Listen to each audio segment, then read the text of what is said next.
So we have ordered a microphone, very fancy new setup here so that I can still be able to film while the kids are about in the house and you won't be able to hear them. You're welcome. So, I am very excited to be sitting down today. We're going to be talking about the books that I have read for this first quarter of the year. I set quite the lofty Goodreads goal this year. I am attempting 50 books this year. Last year, I believe I did like 43, 44, something like that. And I always try to like hit my last year's number plus a couple books. So my Goodreads goals have been like 12 books, 25 books. I didn't hit it that year because I was pregnant and very sick for most of that year. And then the following year, I had a newborn. So I think I was back down to like 12 ish for those couple of years. And then I upped it back to 25. Last year, the goal was 40, and I ended up doing about 43 or 44. And I wanted to go maybe 45 this year. And I thought, you know what? Why don't we just try to do a nice round even 50? But that's a lot of books for a homeschooling mother of three young children. The time I have for reading is not very plentiful these days. So I was a little bit concerned about hitting 50 books. I don't think that I need to concern myself very much because I'm already at 28 and it's April. Yay! I think I'm going to hit it this year. So, here I have my cute little notebook that I am trying to be a little bit more analog this year, which I definitely have some videos in the pipeline talking about that. I do still use Goodreads and love them. I also have a TBR on my notes app on my phone as well. I wanted to do a little bit of handwritten note taking this year. So I do have a list here, and we are going to go ahead and go over just the first, let me see how many books I have listed here. I have 21 books written out here. So those are the 21 that I'm going to talk about. I think a couple of those might have technically been April, so like not quite first quarter. I might be cheating a little bit, but it's okay. It's close enough. We're just gonna count. I have a whole range here. I have some fantasy, I have some romance, and I also have a few nonfiction books as well. A couple of them are audiobooks. Not a lot. I'm not a huge audiobook girly, which is why it takes me so long to get through my reading goal for the year. If I could just do an audiobook while I'm washing dishes and like taking the kids to dance, that'd be great, but that's not super in my wheelhouse, but I do have a specific genre of book that I enjoy on audiobooks. So I will mention those when I get to those. Let's go ahead and start out my list with book number one that I listened to on January 1st of this year, and that is The Anxious Generation. I did listen to this on audio. It was read by the author, which I adore. This would be a 4.5 star for me. I felt like the beginning of the book was a lot more interesting than towards like the middle, the end, which is why I took 0.5 star off. But this was an insanely interesting book. I thought this book was going to be about like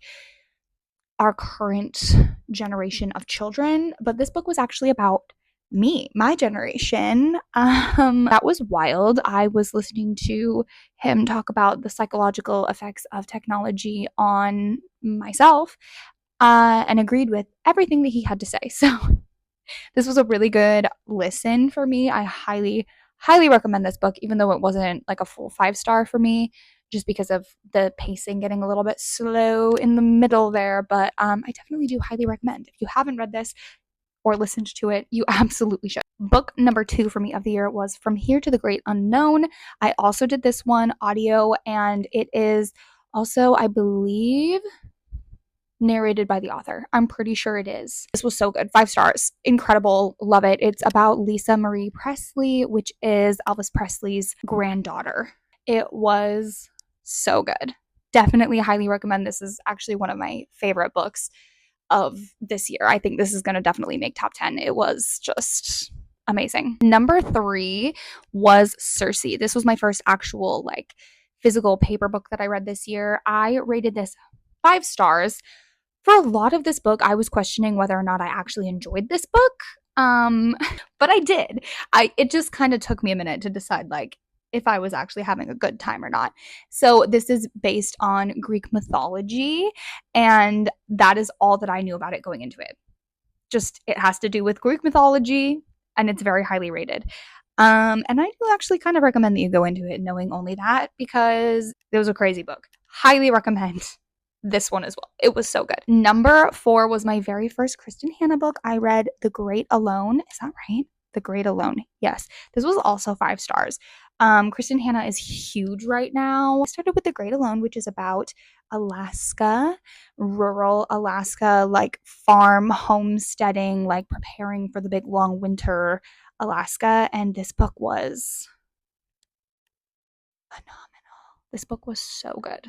Literally incredible. So, highly, highly, highly, highly recommend this one as well. I had so many 5-star, like, banger books in January, truly. Number 5, another 5-star book, and I actually have it right here. Let me grab it so that I don't have to, less editing for me. Hold on. Real Americans. This book was amazing. It is like multi-generational Chinese American.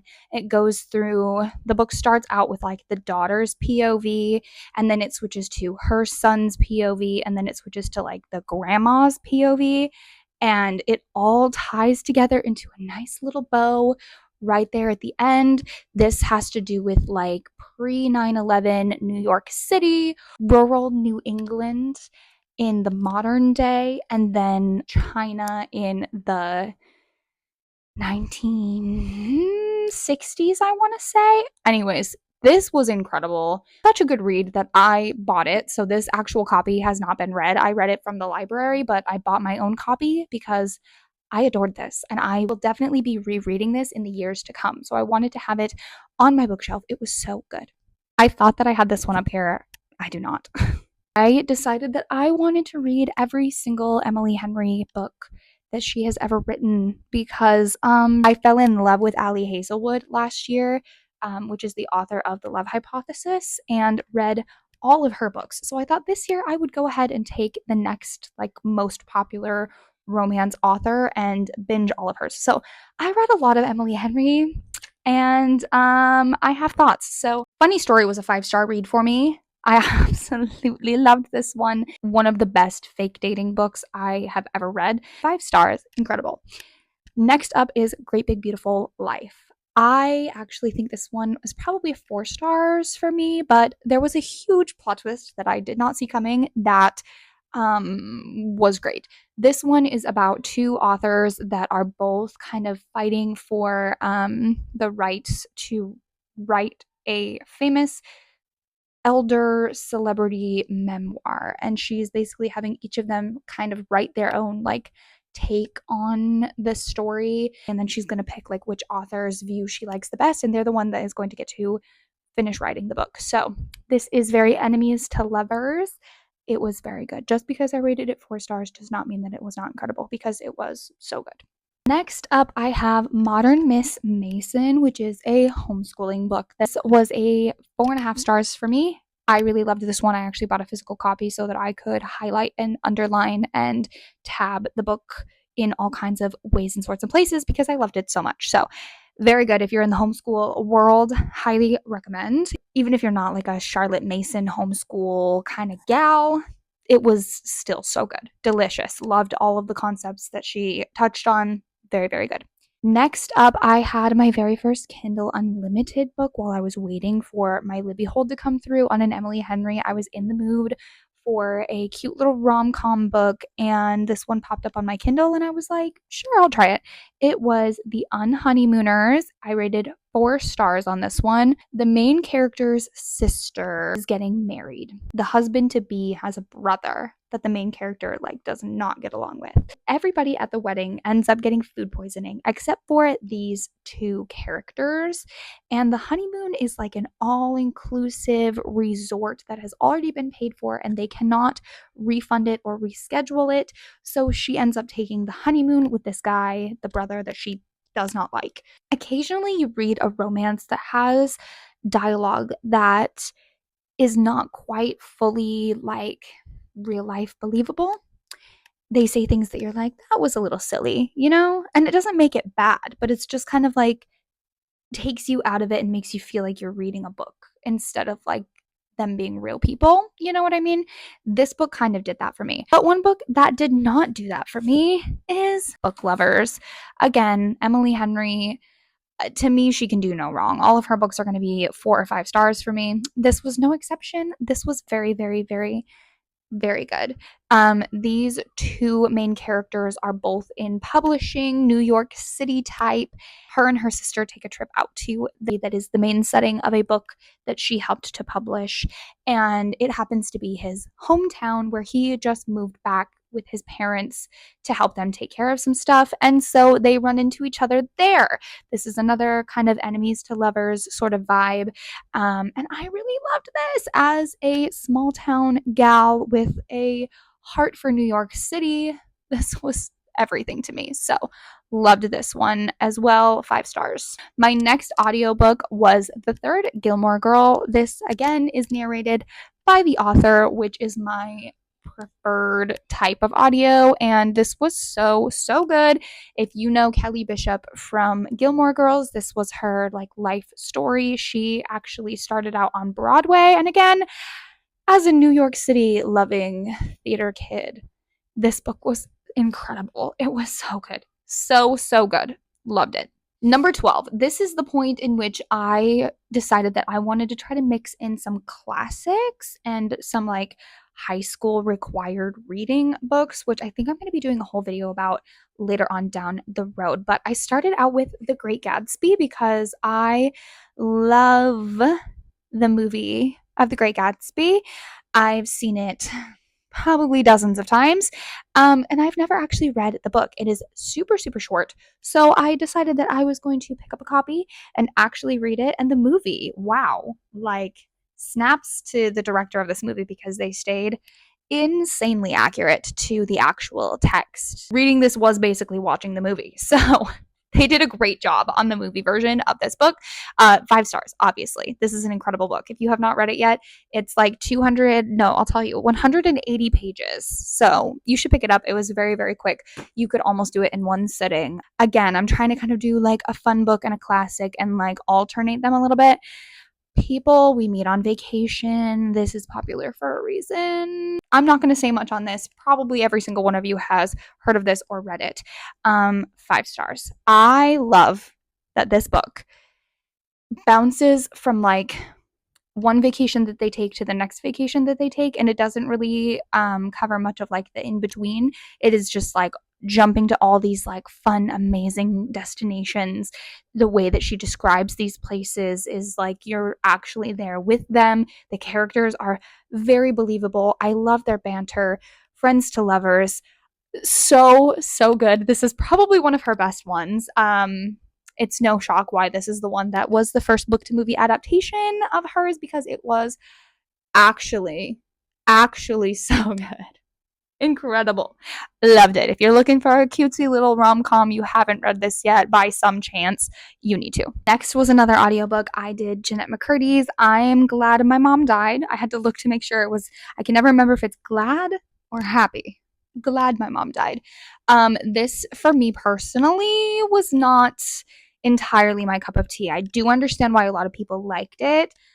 I just didn't. So for me, it was 3 stars, but I do get why it's popular. Next, we have my very first time reading Lord of the Flies. If you can believe it, I have never read this, and I rated it 4 stars.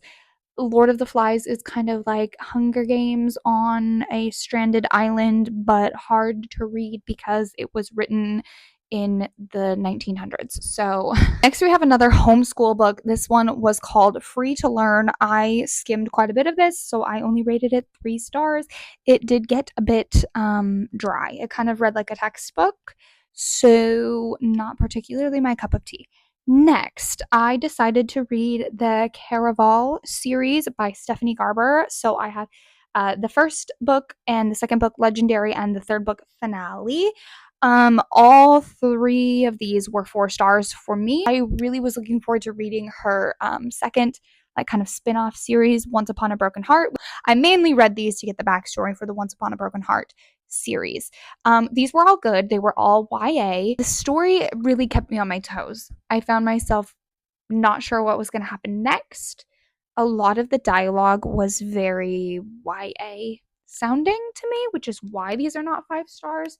A lot of things were a bit watered down, I felt like, from what they could have been. They read like they were written by or written for a teenager. That did not make them not good. I still rated all of them 4 stars. It was still an incredible series. I followed the storyline. I was on the edge of my seat. I read book 2 in like 48 hours. It was still very, very good. I didn't love the dialogue. I wasn't obsessed with the characters, but the world is crazy. The magic system, wild. It was very good. Very, very much giving Triwizard Tournament Harry Potter vibes. It was great. The only 5 star homeschooling slash parenting book of this list, Let Them Be Kids by Jessica Smart. Oh my gosh.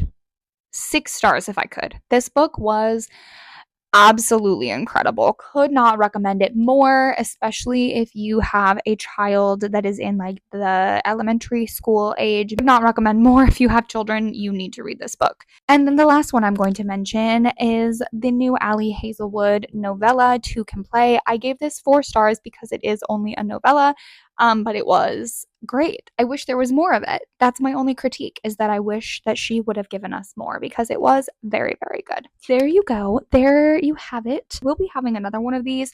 I'm not sure whether or not it's going to be second quarter or if I'm going to have it be more like in the fall. We'll see. We'll see how many more 5 star books I have that I feel like talking about. But I feel like this was a good start.